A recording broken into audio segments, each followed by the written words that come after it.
Helen Duran's word of the day. Oh, everyone's going back to school in September. Yeah, This is the month to go back to school to. I'm sure everyone's delighted. What a boring summer just hanging around, Doing nothing, going on holiday, having a good time. going to the beach, reading books. That's right. God, that must have been awful. Really awful. Yeah, Yeah, everyone's so- looking forward to go back to school. Yep. So, word of the day is school. It is, of course, spelt in a very strange manner. SCHOOL. I mean, if you looked at it, you would say school or something. Schule, or something. yes. But it isn't. It's school. And it's an institution for educating. You need to go to school to learn some things, like science, for example. It's really hard to learn it in the same way outside of school. There are things that you can probably learn really well even if you don't go to school. But like languages. Just go to the country and Pick it up. But do a better- language course or something there, or just pick it up. But if you want to learn English, go to the Helen Duran Learning Centre. Yeah, our learning centres are all schools of English all over the place, absolutely. And I'm sure it's great that everyone's back at school and getting a great education. Do you know that even 100 years ago, children didn't really go to school yet? That's fine, no. And it was a great privilege to go to school. I mean, I don't want to make people feel bad on the listening to the radio, but they had 3-year-olds who were working in many countries, still are in some countries, let's face it. Yeah. And school in some countries is seen as the biggest privilege. And people fought hard to get their kids into schools. And today people go, ugh, school. And I agree, there's lots of things to change about schools. But still, it's a great privilege to be able to go to school. Exactly. How else can it be used?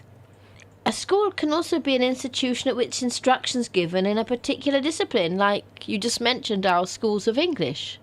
You can also go to dancing school. Did you go to dancing school? No, never went to dancing school. Oh, ballroom dancing? Did you ever learn ballroom dancing? No, I can't do a waltz. I can't do any type of ballroom dancing. Oh my God, so not hip-hop? No, not hip-hop either. I just don't dance. I like to be the DJ behind all the equipment, put the music on and watch other people dance. Well, we'll have to change that, we will. Anyway, there are other uses of the word school in which it's not an educational institution. It can be a large number of dolphins that are swimming in a group. Yeah, you can talk about seeing a school of dolphins swim by.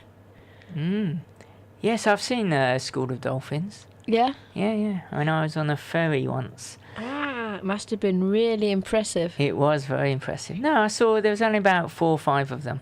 But they were jumping up and down out to sea. It was good. I wonder how many dolphins you need to have a school of dolphins. I don't think 3 or 4 or 5 dolphins Is in a enough. school. It has to Yeah. be a large number. It can be used in another way as well. Yes, a school can be a group of painters or a group of writers or of poets, etc., whose work is similar, especially similar to that of a particular leader. For example, the artist Claude Monet was a master in the Impressionist school of painting. There wasn't actually a school, That's right. but it was seen that he was the leader and everyone following him was in his school. It can be used as a verb as well. Okay, to school means to train or discipline, which could have been predicted, I suppose, in a particular skill or activity. For example, I've got a dog that buries bones, but I didn't have to school the dog because the dog knew it automatically. It was instinctive. That's right. When you want to school an animal or somebody, you actually have to teach them. It's not intuitive. I think the best school is the School of Life, which reminds me Wow. of a song by Ella, Oh, yes. The School of Life. So that's what we're going to listen to now. Thank All you the very best. much. Bye-bye. Helen Duran, English Radio.